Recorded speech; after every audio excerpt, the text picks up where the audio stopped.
Jags need the offensive line to slap and smack people around. Brandon Linder made that a lot more difficult by announcing his retirement today. I'll tell you what profound effect that has on the team this year and in the draft coming up very, very soon. And we'll do that here on a Monday of Locked On Jaguars. You are Locked On Jags, your daily Jacksonville Jaguars podcast.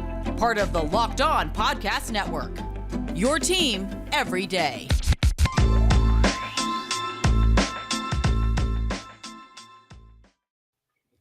What is going on, good people? I am Tony Wiggins, the host of Locked On Jaguars, your daily Jaguars podcast here on the Locked On Podcast Network. We thank you for joining us and making us your first listen. And remember, we are your team every day. We can be found wherever you get your podcasts on all platforms, and we are free. And make sure you check out the YouTube page at Locked On Jaguars on YouTube as well. Today's show is brought to you by BetOnline. BetOnline has you covered for this season with more props, odds, and lines than ever before. BetOnline is where the games start. Let's get it going and get it cracking. The NFL owners meetings are going on. The coaches and the owners and the GMs are all in one place, and Doug Pederson spoke today, and we'll talk about and break down some of his comments. We'll talk about the fact that I did a breakdown of Tavon Walker and his play at Georgia because I kind of wanted to see what all the fuss was about. And let's just say I saw it. And a lot of things that kid does not show up in the stats. And I see why he is the prospect that a lot of people want him to make. Even though I got into a couple of little Twitter beefs yesterday, it's because just because I tell you I like one thing doesn't mean that I like the other. I've been very, very clear on who I think the Jaguars should draft, and that did not change by me seeing, I got to tuck one of my curls in here, that did not change by me seeing what I saw from Travon Walker, but it also did not make it go away.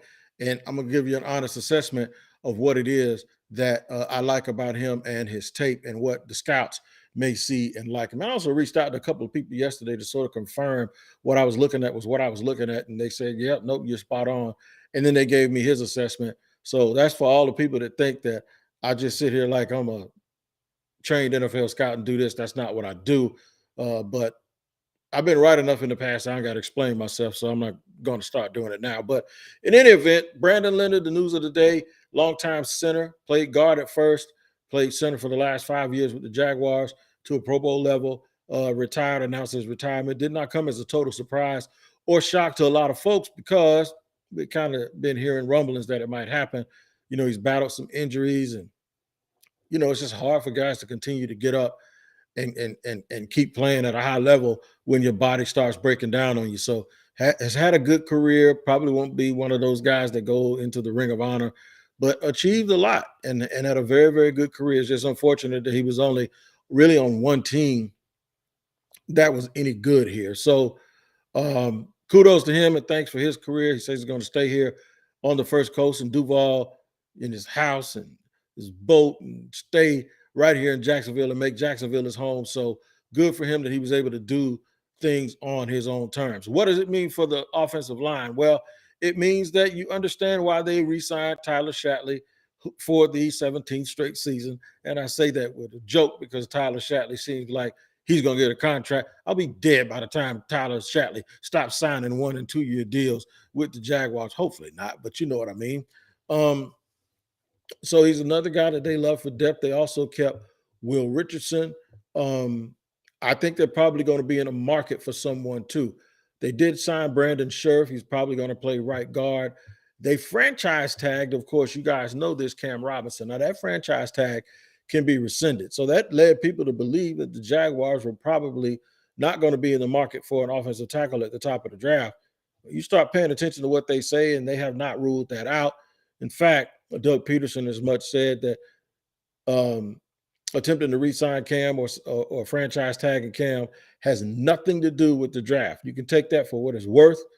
It could probably be both, that they were doing this for because they don't want good players to get away, that they may have plans for him to change positions and maybe move inside the left guard that they wanted the leverage to be able to hold on to him. And if he doesn't sign the franchise tag, rescind it and let him go into free agency once you feel like you're going to go in another direction in the draft. Sign him for 1 year, draft Evan Neal or Iquanu, play him at left guard. If Cam doesn't want to play left guard, he wants to play left tackle. After he's here for a year, move on from him, let him go. There's a lot of options. And I really do believe that the Jaguars left themselves open and left their options open by actually tagging it. I said I wouldn't do it at the time, but in hindsight, with the way that the free agent market has gone and with them not being probably interested in going after Teron Armstead, which has been an immediate upgrade, I kind of understand why they did it, and that's why they're the front office people, and we are not the front office people. So I'll take a look at what I think they might do in the draft, and I'll tell you what, I'm not ruling out that they take an offensive lineman. So it's my chance today to reiterate to you guys why I believe that Evan Neal is still the best player in the draft, why it would be smart to take him. I'm also tell you what will happen if they don't and they still decide to go into the edge. And when they go into the edge, why it's not etched in stone that the guy that they're going to take is Aiden Hutchinson. I got a real interesting take on why I think we get caught up in those things and we start looking at things in a way that they shouldn't even be looked at in the first place. So I'll get into that. And then I'll segue that to segment 3 where I'll tell you about what I saw with Travon Walker. I want to make sure we say his name right. I don't want nobody running up on me and trying to slap me for not being right. But y'all will get that. You know what I'm talking about. So anyway, segment 2 and segment 3 coming up here on a Monday on Locked On Jaguars as we inch closer and closer to the draft. I want to tell you about Built Bar as you inch closer and closer to the draft. Talk about inches. When you're trying to lose weight and you're trying to get stuff off, Charles Barkley said something, and he was talking about Zion Williamson. He says, I got some advice for you. If the food tastes good, spit it out. That's true in most cases, but not in the case of Built Bar, because with Built Bar, you can actually not only chew it, you can digest it, and you won't hurt your diet because it's low calorie, high protein, and it replaces candy bars. And they are absolutely better. They're not waxy. They're not chalky. They're absolutely delicious. You can try the standard Built Bar with all of those beautiful flavors like salted caramel, or you can try the Built Bar Puffs, which is the first marshmallow-infused marshmallow. It's the first protein-infused marshmallow, and they have outstanding flavors in that as well. A lot of people really love those those Built Bar Puffs a lot. I need you to go to built.com and scroll down to the macros chart, and you'll be blown away. Then go down and scroll down and make an order by using the promo code LOCK15. You're going to get 15% off your next order of Built Bars. Make sure you jump on it, man. Built Bars is the way to go. Way better than candy bars, taste better, and they're better for you. Make sure you check them out at Twitter at @bar_built for all the latest information on Built Bar. Thank you for making us your first listen of the day. This is your first listen of the week. It's Monday. It's another drive time edition. It's kind of what I like doing sometimes when the information is still percolating in the ecosystem from the owners' meetings. Evan Neal is still a possibility, and so is Ikem Ekwonu. When you listen to Doug Pederson today, the thing that he talked about that's interesting, I kind of found it kind of weird. Like he says he wants versatility, guys to be extremely versatile on both sides of the ball. I can understand versatility when it comes to your depth. I can understand having versatility with guys who can play in cold weather, hot weather. I can understand versatility when it comes to just a game plan or a scheme. I don't necessarily understand versatility so much when it comes to offensive and defensive line play from your starters. Because guys, you kind of want guys to know exactly what I've always talked about how Belichick, the one thing that New England always has done is they know exactly what guys can do and what they can't. And they ask guys to do what they can do and not things that they can't. So I think it may feel as if by prioritizing versatility, you never really get guys who are just like great at that one thing and you let them do that one thing. I think great players can do anything, But I do think there's this thing called demonstrated performance where you focus and you hone in on the things that you do well. So it's a little bit weird to me that if that's what you're going to focus on, because I think you want a guy who plays left tackle to play left tackle. I think you want a guy who can play right tackle, that if he has to, he can come play left tackle a little bit, but that he's an expert at right tackle. I think the guards are interchangeable, and I think you love to have a guy who's a swing guy who can play sort of all three positions. What I believe is it leaves open for interpretation the fact that they may not take who everyone thinks they're going to take. I do think, though, it comes down to one of the two positions. It's a trench position or an edge position on both sides of the ball. It is either somebody who's going to be rushing the passer or somebody who's going to be stopping people who rush the passer. I don't think they're going to move back and do anything at any other positions, including wide receiver, because I don't know if there's a big gap or difference between the wide receiver that you're going to get in the first round versus one that you could get early in the second. But I do think there's a tremendous gap between the left tackles that you can take or the offensive lineman that you could take at the top of the draft as opposed to the ones that you could get in the second round. And I think there's a gap, but not quite as profound as the edge rushers that you could get at the top of the draft versus right there in the second round of the draft. History tells us that there are going to be people in the second round that are going to be a whole lot better than the guys who were picked before. So there's some things that when I talk to you guys, I tell you, I always pay attention to the tendencies of the team in the past. So one of the things you have to be very, very careful about is understanding the difference and being confused with me saying where I think guys are going to go because of positional value and because of the traditional way that teams have graded prospects versus how good I think they're going to be. Because none of us could know that Gronk, who went in the second round, was going to be maybe the greatest tight end to ever play, right? No one knows that J.J. Watt, who's sitting there at 10 or 11, is going to be a first ballot Hall of Famer, right? No one knows who DeAndre Hopkins, who was picked 27th, in what people say was a bad draft, which means if that draft was a better draft, he's now a second or mid-second round pick, is also going to be a first ballot Hall of Famer. So if tradition tells you anything, it's how teams are going to draft versus, you know that, and then you also know this other thing. And this is the thing that people think they automatically come together. That however they draft, we're going to look at these drafts 2 or 3 years from now, and there's going to be an Alvin Kamara that was picked way later in the third round or something. And he's going to be a guy who, if they'd have known, would have been picked in the top 10. So that's why I don't think you guys should always get so angry when someone tells you something that's different from what you think or what you heard. Because if you really go back and think about the word prospect, it's the most likely chance that player has for success. That's what makes him a prospect. It's the most likely that he's going to be successful. And I think sometimes teams, because of their analytics and because of their structure, they go with the guy, try to get as many guys that have the highest likelihood. That's where the combine comes in now and all these workouts. That's what they do. Those are just check marks and checks and balances.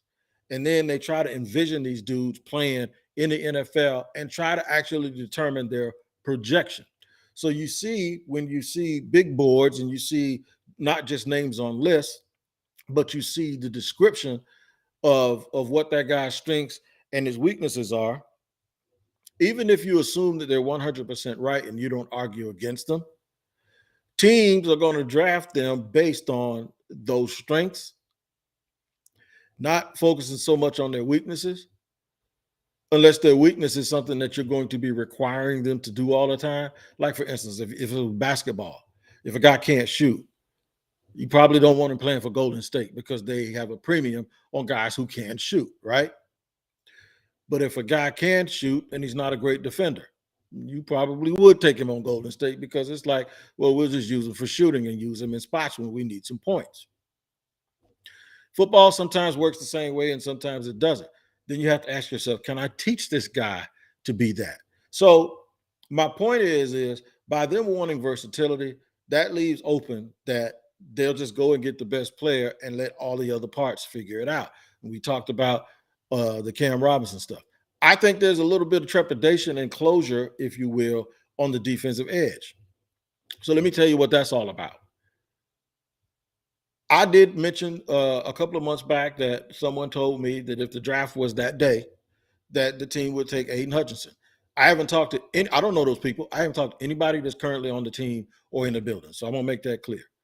So anything that I say is not because somebody in the building told me this. All right. I don't talk to them people. Yeah, I put myself back on the list to receive emails and notifications and to go to press conferences when I can make them because of my schedule. But I don't talk to anybody that's going to have any impact on making a pick that's currently still there. I talk to some people who used to be there, and it's probably not who you think because it's multiple. It's like 3. I talk to people that are now in other capacities in the business of football, and I talk to people who those people have introduced me to that I developed a friendship with. And it just gives me an idea of what the minds are thinking and what's coming out of the owners meeting. I also talk to other members of the media that have those similar contacts, and we share alike. Sometimes it's extremely credible. Sometimes it's not. I more or less pay attention to the stuff that has been extremely credible over the years. Right? So that's kind of the way it goes. Aiden Hutchinson wasn't necessarily in the lead when I made that statement because the process wasn't over. The draft process was just beginning. The deep dive that teams seemed to take had not begun yet. Just because I said that and others said that they believed that that's what it was, even if they said, or I said that I thought it would, if the draft started today, that's what they would do. Well, they didn't have all the information, and they still might do it. But because you start to hear something different, it's not necessarily a curveball. What could have been a curveball was the fact that whatever was said in the first place was said. So this is not a matter of you being influenced by somebody else and there's a curveball or they're trying to lie to you. Just get out of thinking that whatever it is you believe or whatever it is you heard is the truth. It's not.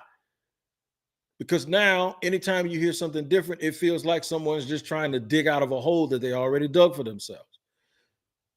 Leave the information where it is. You heard this, all right, if this is the draft end today, but guess what? The draft doesn't end in February, so it doesn't matter.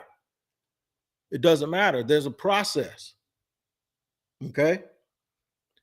These guys that study tape, whether I know people say, somebody told me, well, doesn't matter, they're always wrong anyway, so they ain't no better than us.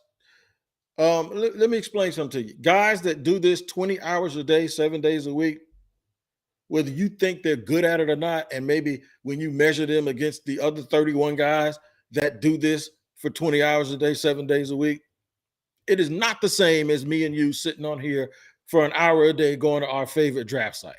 It is not the same of guys who are on TV that go home to their family every day. It is not the same of guys who make lists, and it's not the same of guys like us. It's just not. You can criticize them all day, but they do their job all day long. And they are the only people that matter. And none of them have told anybody anything.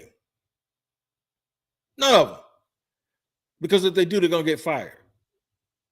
So specifically, no one at this stage knows anything. No one's even talking about that kind of stuff. And they laugh and they scoff when folks sit here and think that that's what goes on, because it's not how it works. It never has been. If they decide to go in a direction other than Hutchinson, that doesn't mean they changed their mind. They never made a decision in the first place. So no need to get mad just because you hear something that's contrary to what you've been told. So you have this narrative in your head that that's how it is, and then you get angry at the person that gives it to you. I'm going to tell you why I said this, because all I did was I said, let me go look at some of this Travon Walker smoke and see what's going on. And I made a tweet yesterday saying, You know what? I'd still take Neal number one, and everybody knows how I feel about Thibodeau. But I see it. What did I see? I'll tell you what I saw. And what I saw was a guy that does a lot of things really well, that plays winning football, that they don't show up in the stats.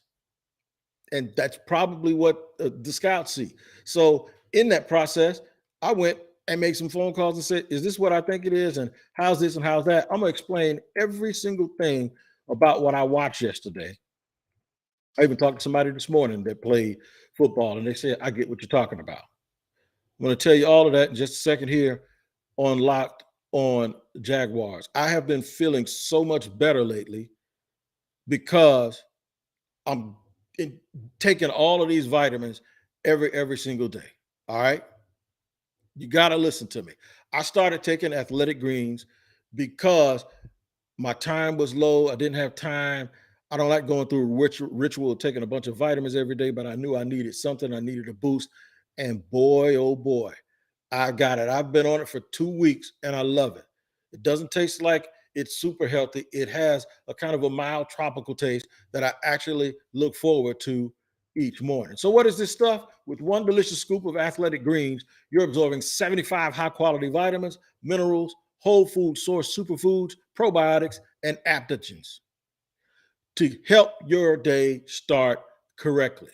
This special blend of ingredients supports your gut health, and I need that, your nervous system, your immune system, and your energy, recovery, focus, aging, and all things. Now, listen, I want you to understand the price is this. It helps you save money because it costs you less than $3 a day. You're investing in your health, and it's cheaper than your cold brew habit. It's cheaper than getting all those different supplements yourself, and it's cheaper than you not doing this and missing out money because you're not investing in an all-in-one natural body of work here. All right. This is what we need to do. Right now, it's a time for you to reclaim your health and arm your immune system with convenient daily nutritional, especially heading into the flu and cold season. It's just one scoop in a cup of water every day. That's it. No need for a million different pills and supplements for you to be healthy. Here's what I want you to do. To make it easy, Athletic Greens is going to give you a free 1-year supply of immune supporting vitamin D and 5 free travel packs with your first purchase. All you have to do is visit athleticgreens.com/NFL network. Again, that's athleticgreens.com/NFL network to take ownership over your health and pick up the ultimate daily nutritional insurance. All right, man, we're going to roll along here on segment 3 here on Locked on Jaguars. We thank you for making us your first listen as always, and reminding you to follow the Locked on NFL podcast on YouTube. Man, it is outstanding. Yours truly is on there on Wednesdays. We have a great number of hosts from around our Locked on NFL network that give it to you every single day, Monday through Friday, with different perspectives. So make sure you sign in and check out and subscribe to the Locked on NFL YouTube page. And last but not least, we're talking draft. Look at the Locked on NFL Draft podcast with Ryan Tracy and Eric Crocker. Find it wherever you get your podcasts and subscribe. And it's 5 days a week, so you can hear about these prospects that the Jaguars might be able to get. It gives you some idea before you do your mocks where exactly guys may go. So we're talking about this this surging news of Travon Walker, the edge rusher from Georgia, blowing people's minds. The only people that he shot were folks who didn't really know who he was. Scouts knew who he was the whole time. There have been people this entire time saying that he was a top 30 player. What happens is he goes to the combine, he absolutely blows it up and runs like a 4.5 at 270 pounds at 6'5", does all of these drills and high jumps and all of this stuff. And people are looking at him like he's a freakazoid, and they're going like, wait a minute, who is this guy? Let us go now revert back to the tape. So if some of us are looking at Aiden Hutchinson saying it's just 1 year of production, there was no production for 3 years, and then all of a sudden he jumps to 14 and he's a 4-year player, that's a little bit of a red flag to some people. So if you don't give a guy credit for having the numbers in 14 sacks, Then you look at Travon Walker and only has 6 and 9.5 sacks in 3 years. Then you can't hold it against him that he doesn't have the numbers. You get what I'm saying? Because at some point, if those numbers mean so much to you, the fact that someone has the numbers, if that doesn't mean anything to you, then the fact that someone doesn't have them probably shouldn't mean anything to you either. Also, they're not playing the same competition week in and week out. Also, one guy is being asked to do something at Georgia that the other guy is not being asked to do at Michigan, and vice versa. Also, one guy in Hutchinson has some pretty good players around him, a great player on the other side and a great player in the defensive backs. But the other dude is surrounded by a whole bunch of dudes. You're going to hear their name called on the first 2 days of the draft this year. So some people have and subscribe to this thought that because Travon Walker is surrounded by so many great players, is he really good? And that's why you have to watch the tape. Watch the tape and know what his responsibilities are. I watched the full Alabama game, and I watched the 12 to 18 sack times that he was either lined up directly over Evan Neal or somewhere near Evan Neal. It was a wash, which in our football mind means that Evan Neal, if it's a wash between an edge rusher and a tackle, that means the offensive lineman won. But you saw enough to understand that one-on-one what his functional strength is. Travon Walker at one point got up in Evan Neal, stretched his arms out, and the guy who's doing the narrating on the video says often both guys did exactly what they were supposed to do. But there's this one time he took Evan Neal, who's 6'7", 350, and slung him like he was a rag doll. So when you see that kind of stuff, that's the stuff that makes you go, ain't nobody else sling him around like that. And it makes you think that, well, if I think Evan Neal's the best player, that dude's a pretty good player too. And then you're also going to say, well, what will we have him doing differently in the NFL than he did in college? He set the edge at Georgia. He basically played Georgia's big end. And sometimes he would stand up in the three-point stance and move outside the 9 wide. And sometimes on long passing downs to get more pass rushers on the field, they didn't take him off. They slid him down inside, a la Calais Campbell, and he rushed from the 3 technique position in their nickel packages. That means he's versatile. And then you hear Doug Pederson today talking about versatility. Here's where Travon separated himself, in my opinion, from Aiden Hutchinson. And shout out to whoever it was that was asking me on Twitter, what's the difference? And I kept telling them with Tibbs and them, it's just the eyeball test and it's my gut feeling. So I actually sat down yesterday and actually found some differences. Aiden Hutchinson is very, very good off the snap. And if he flashes and makes a play, 9 times out of 10, he's going to either make it or that's where his influence on the play ends. It's that first thing or nothing, which ain't a bad thing because that first thing happened a lot. With Travon Walker, the first thing was he always, most of the time, 80% of the time, he won. His issue is he does everything he's supposed to do, but sometimes you want a guy to play beyond the X's and O's and you want him to disengage and go do something extra. And there are times that he does that, but for the most part, in their defense, he didn't play hero ball. He did his job, he set the edge, or he forced it like he did it to Bryce Young multiple times at the national championship. He'd get Evan to the point where Bryce couldn't come that way, or Bryce would have to step up or move away from that side because there he was pushing and bull rushing, and then Bryce ran into other people who were great players. Being on a team full of great players means you might not also have a chance to put up a bunch of stats because everybody's getting their numbers. You don't believe me? Jermaine Johnson had 6.5 sacks, and bolted out of Athens and went to Tallahassee, and now might get picked ahead of everybody who he was backing up at Georgia. Wasn't enough footballs and wasn't enough plays for everybody to make plays, but you're good enough to. So what I'm saying is this. Maybe the way Jermaine Johnson left Georgia and went to FSU and showed that he could do something different, because if he stayed at Georgia, he's actually playing the same position as Travon Walker or Nolan Smith. Or maybe the way that they asked him to do at FSU, something that was different from Georgia. Maybe Travon Walker, if he's asked in the NFL to do something different from what he did at Georgia, he also has the same jump. So you start to ask yourself, what would give me the idea that that's possible? His athleticism at the combine and the things you see on tape when he goes one-on-one with other people. Now, remember when I said when Aiden does something, the play stops? He either makes the play or he's out of it, because I saw him chasing some plays from behind, and instead of him running over people, he was avoiding them. And guys were still getting extra yards. That ain't Travon Walker.